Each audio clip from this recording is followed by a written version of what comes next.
Hi, this is Leo Malmasi, and this presentation is on how customer relations drive business. And today we're looking at Target. So, some of the things we'll be talking about is data collection, patterns in the data, what people are saying, optimizing the data that we have for business objectives, then considering company expansion, and then finally forecasting. So, where's the data come from? We're getting reviews. So, first, we're getting employee reviews from Indeed.com and Glassdoor.com. And then we're getting customer reviews from ConsumerAffairs.com, ResellerRatings.com, TrustPilot.com. And next to those websites are uh, general record count for the reviews that we're scraping from those websites. So just to get the cost of the data to see if the data is even worth collecting and analyzing per the value of the data. Um, for me, the cost of the data was just some time to even learn how to scrape websites. In my case, 5 to 10 hours. But if you were to pay for the service, you're looking somewhere between $200 to $500 for similar to what I was able to do. And just to give you an idea of where I got those monetary value from, mydataprovider.com gave this list of providers, and here's the smallest amount, $19, roughly $20. The largest amount, $4.99, just under $500. So given if the cost of the data is the minimum amount, or first actually just to identify what customer feedback or what that data value is. According to markgrowth.com, a year's worth of customer feedback for customer retention is worth around $10,000. So that's the value of the data. So if the data costs is the smallest amount for 12 months, the cost of the data is roughly 3.8% of the value of the data. And if it's the maximum amount, it's just under 60% of the value of the data. So in either case, the value of the data is worth the cost. So looking at the monthly chart of Target stock, going back to 2002, you can see that Target has been in an upward trend, putting in higher lows and higher highs, until recently where it put in a lower low and a higher high. And this is can be a pattern of being overextended, as well as the wave pattern in the stock, where you can see it's kind of getting smaller, more frequent, and even smaller in this if you consider this last wave. And that's a pattern of consolidation, or the stock starting to become exhausted. Also, at this point in the market, where Target defines themselves as a fourth quarter company, as most retailers do for November to the end of the year, making the most profits for that holiday season. Target is already underperforming than recent years, all the way back to 2015, where 2014 it had underperformed where it currently is at. So moving on to beta, for Target being a U.S. company, we're using the S&P 500 as beta, or how to measure the market and how Target moves with the market. And as you can see, it's 1, which means that Target moves with the market. If the market goes up, Target will go up. If the market goes down, Target will go down. And here you can see 2008 to 2009, we have some high volatility in beta, which is would be reflective in the stock as well. And you can see in recent years, 2016 to current, we're starting to see some more Not nearly as much volatility as we saw 2008, 2009, but a little more volatility. Here again is beta represented in a scatter plot. As you can see, target daily returns closely align with the S&P 500 daily returns. So moving on to current employee reviews, you can see some volatility between 2008 to 2010, before it starts leveling out. And then looking at former target employee reviews, and these reviews are between a 1 and 5-star rating. So again, from 2008 to a little longer to 2011 to 2012, have this range of volatility before it starts leveling out.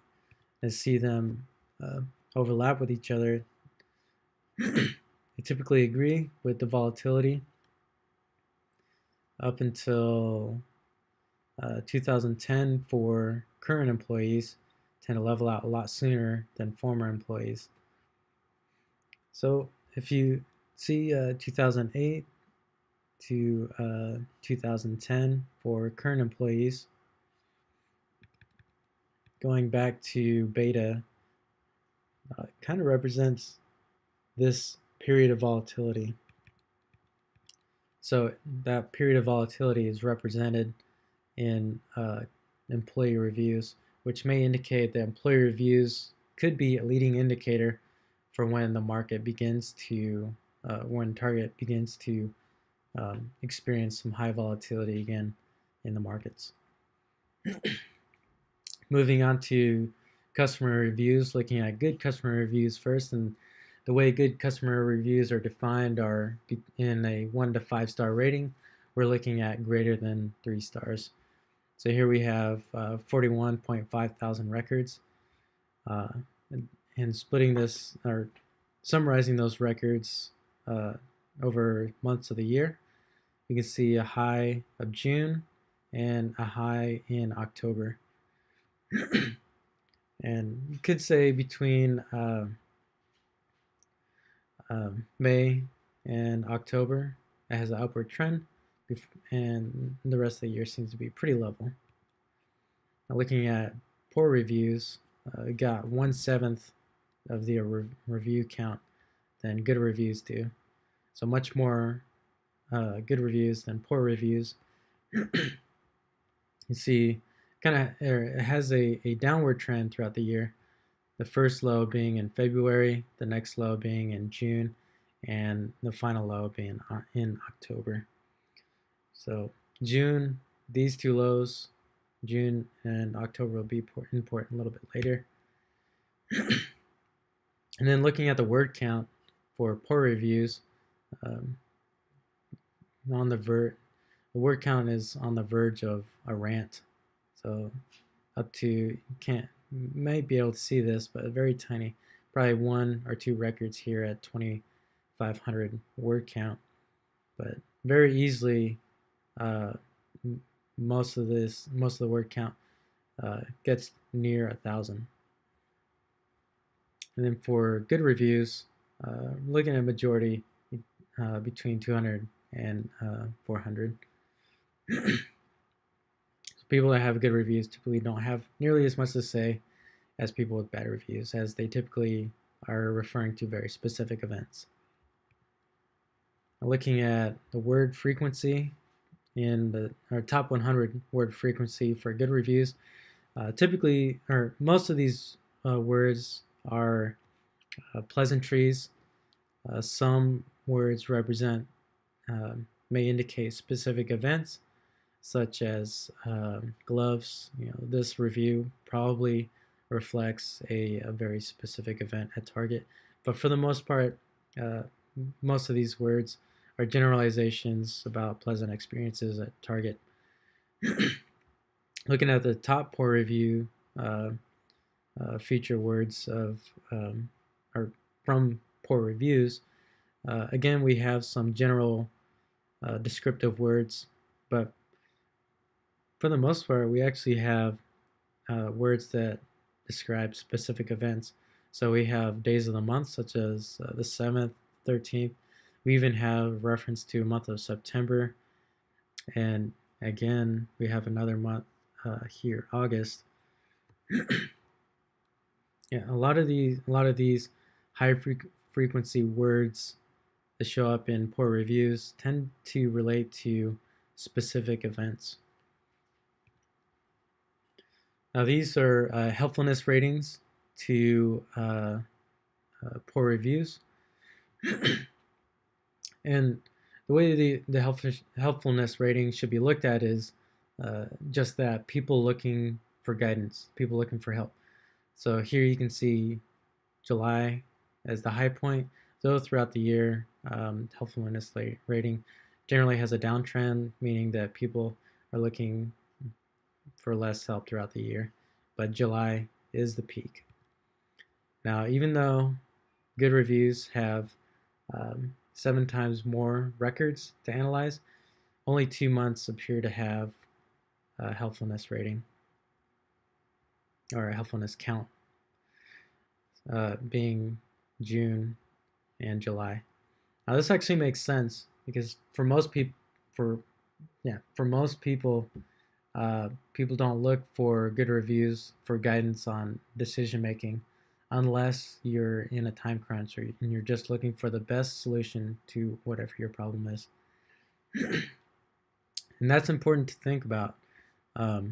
You have only 2 months where people are looking for a timely solution to their problem, being June and July, the summer months, and July being the high point for poor customer reviews. So both with poor customer reviews and good customer reviews, July is the high point, meaning that July is when people are looking for the most help. Now, looking back at good customer reviews and poor customer reviews, it was interesting to see July, or June rather, being one of the low points for bad reviews and also simultaneously one of the high points for good customer reviews, and then likewise for October, even more so, as October represents the lowest point of the year as well as the highest point of the year for reviews. This kind of raised some questions. So looking through the data, I found that there seemed to be a lot of repeat, not just similar, but exact. So it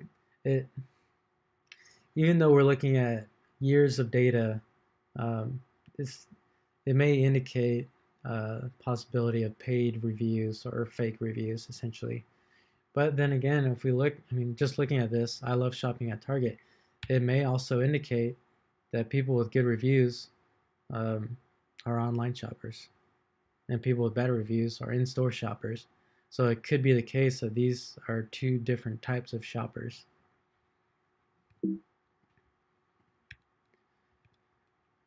Now, moving on to optimizing the data, some natural language processing was used to generate the data from those reviews, but more advanced techniques could be used to crawl social media posts to get sentiment on how customers view the organization through social media. Monitor customer reviews, particularly bad reviews, because they are more descriptive and more specific to how Target could decrease the amount of pain points customers experience, as well as monitoring employee reviews, former and current, because they indicate at the ground level how the company is performing and will eventually show up in the stock market or in the market how the company is performing. And if Target does, and I don't know if they do, but if they do pay for fake reviews to limit the amount of marketing allocated for paid reviews, because that will end up muddying up the data. Now, looking at company expansions, we identified the summer months as more important months for Target to consider which are typically vacation months. So we're going to look at vacation spending by state and Target's presence by state.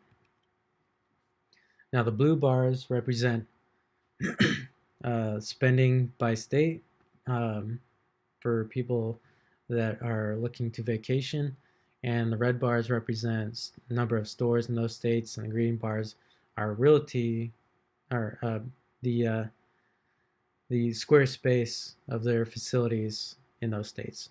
So the red and green bars should closely match, and hopefully uh, uh, measure closely to blue bars, which represent spending or vacation spending in those states.